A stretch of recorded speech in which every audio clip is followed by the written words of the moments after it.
Hello there, and welcome back to another Minecraft Redstone tutorial. In this video, I'm going to be showing you how to build a couple of very useful flying machines. These can be used in farms, to make elevators, to do all sorts of things, and I'm going to show you how. Let's go. This first flying machine is probably one of the simplest, cheapest designs out there.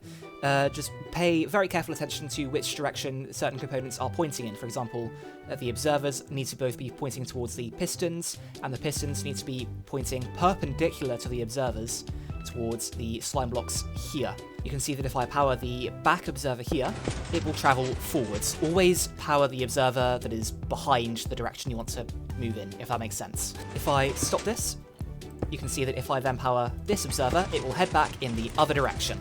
And the materials are, as you can see, extremely cheap. All you need are 2 slime blocks, 2 sticky pistons, and 2 observers. One of the benefits of this type of flying machine is that because it's very small, you can add extensions. You can see here I've added 2 arms to harvest the sugarcane in this farm.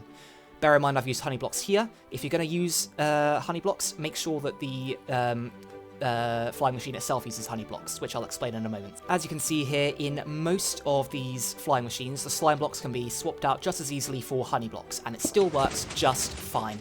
This design is a tad more expensive, needing 2 more slime or honey blocks, but with the advantage that it is only 1 block tall, and it can be flipped vertically. This can be useful if you need your flying machine to fit in an especially tight space, though be careful that you're always using immovable objects for the walls when you do this. Immovable objects can include containers like furnaces, obsidian, or glazed terracotta. Although do bear in mind, glazed terracotta is weird. It can be moved, but it won't be moved if it's next to the slime block. So essentially, it can't stop a flying machine, but you can use it for the walls. Finally, in a pretty big step up in complexity, is the TNT duper.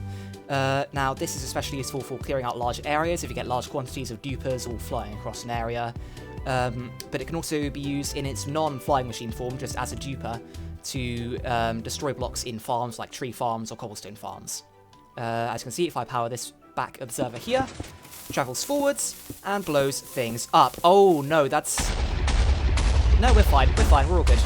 Because it's slightly more complex, I will show you how to build this. The materials you're going to need are 7 slime blocks, 2 sticky pistons, 2 observers, a fence of any kind, a detector rail, a minecart, 1 TNT, and a dead coral fan of any kind.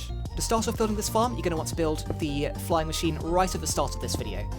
2 pistons facing forwards and backwards, observers pointing into those pistons, and then slime blocks filling in the gaps. Then extend this out by 2 blocks under here so you have a sort of L shape, and place a fence on the end.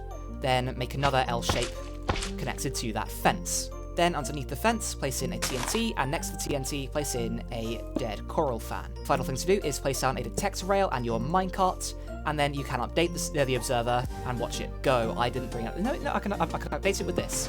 There it goes. I probably should have built it a bit higher up. Yeah, you should probably build this a decent height if you're planning on making it. Okay. If you just wanted it for its TNT duping purposes, not in its flying machine form, it's essentially the same thing, just it's not attached to the flying machine. So you have 2 L shapes, a fence, coral fan, TNT. You wouldn't build it like this. You would still build it the same way you did before, with 2 L shapes and then 1 L shape coming off of the fence. Just the issue is, in this state like this, it has sort of collapsed in on itself. So if I pull this... Oh, never mind, this farm is broken. Good stuff. And there you have it. That's the end of the video. I hope you enjoyed. I hope this video was helpful to you. If it was helpful, please forget to leave a like, maybe subscribe for more content like this, maybe some Create Mods tutorials, maybe some videos on the Archestar SMP when Season 3 starts up at some point. It will, I promise. Yeah, but aside from that, that's all from me, so I will leave you with this.